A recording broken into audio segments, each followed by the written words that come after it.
Souls-like video games have gained immense popularity in the gaming world for several compelling reasons. These games, inspired by the challenging and atmospheric style of the Souls series, developed by From Software, has captivated players worldwide. One of the key factors contributing to their popularity is the deeply immersive and intricate world building. Souls-like games often feature rich, dark, and detailed environments, accompanied by deep lore that encourages players to explore and uncover the mysteries hidden within the game world.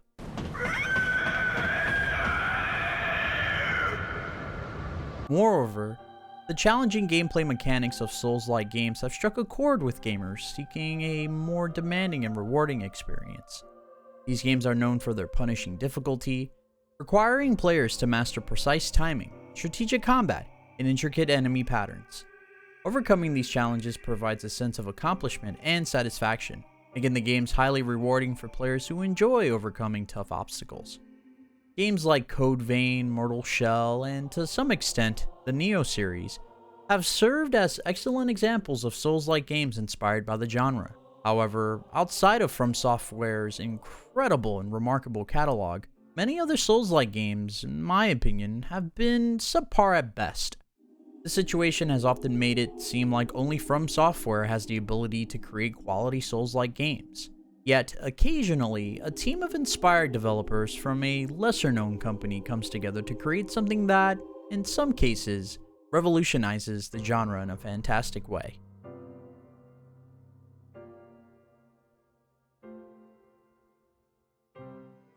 First announced in the spring of 2021, Lies of P initially appeared to be another Souls-like copy, bearing similarities to the 2015 cult classic Bloodborne, but set in the world of Pinocchio.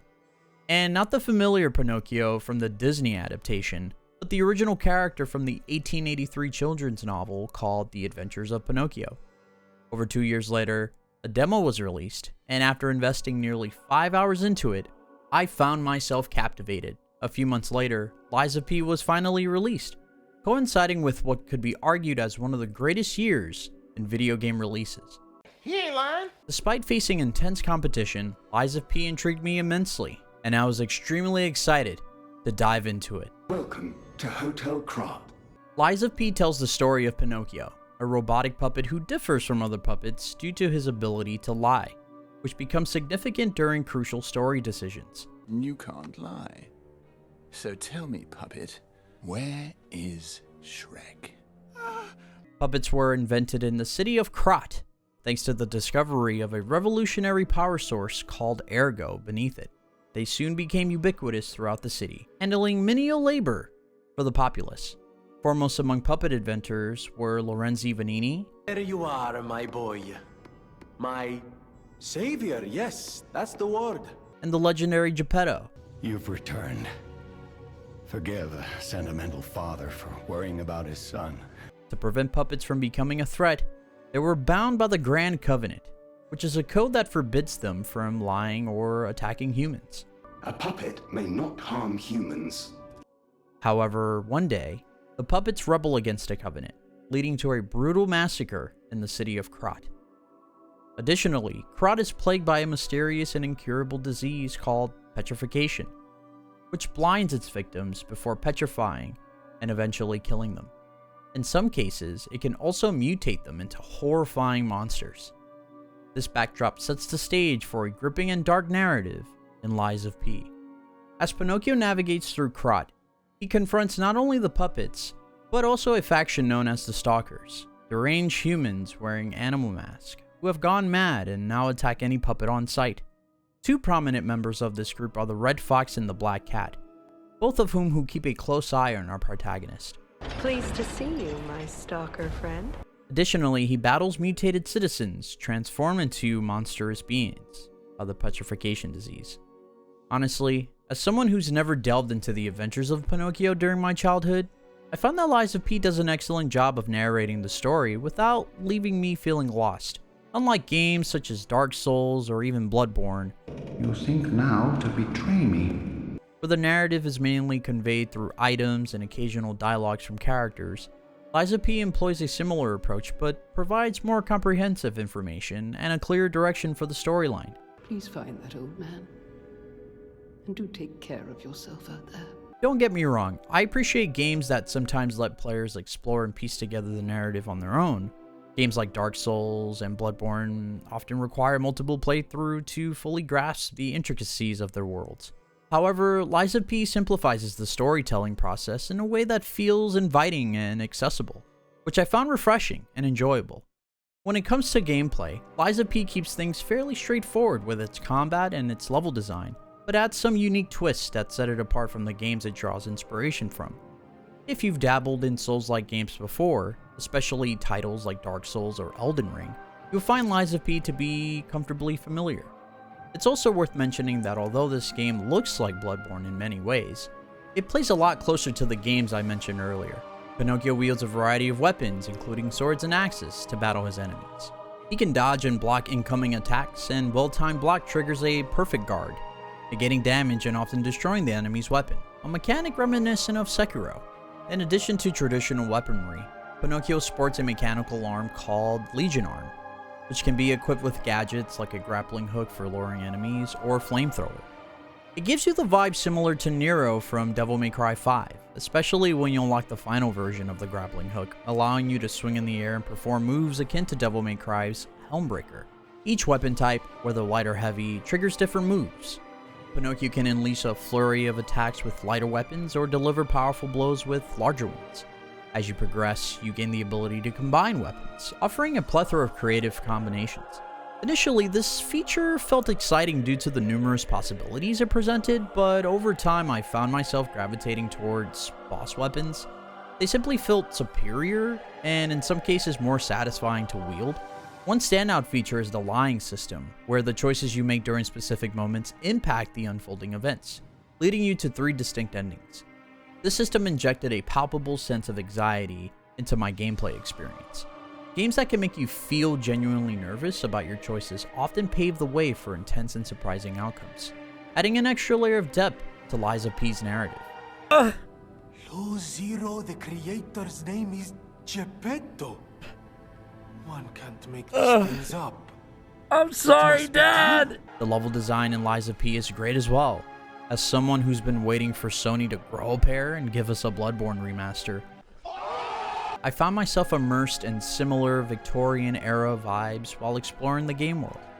Playing it on PC elevated the experience even further, as the graphics looked absolutely stunning on the highest settings. However, there were moments in the game where certain levels felt somewhat lackluster. For instance, the ending portion of the game appeared dry and excessively gray, contrasting with the vibrant and colorful aesthetics present in the rest of the game. Despite these occasional dull moments, the overall level design was commendable.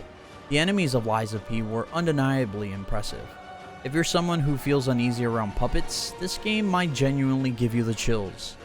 Personally, I found the puppet enemies to be captivating. Their design and movements were animated flawlessly, seamlessly integrating into the game's context. Their presence added a unique and eerie atmosphere, enhancing the overall experience with the specific genre. Lies of P offers a diverse array of enemies and bosses, each presenting varying levels of challenge. Some enemies are relatively easier, requiring only a few hits to defeat, while others function as sub-bosses, demanding a more patient and calculated approach from the player. And as expected from any Souls-like game, there's a roster of main bosses, and they did not disappoint. Well, most of them didn't. Were these bosses the most challenging I faced in a Souls-like game? Not necessarily. However, I found the quality of the battles to be, at times, on par with even renowned titles like Dark Souls. Certain bosses featured multiple phases, forcing me to adapt and rework my strategies as the battles intensified. These encounters added depth and intensity to the gameplay, making each boss fight a memorable and engaging experience. Graphics-wise, Lies of P is absolutely breathtaking. In my opinion, it even outshines a game like Elden Ring. The game boasts a consistent and visually stunning art style that remains captivating from start to finish. And let's talk about the music. Oh my gosh, the music.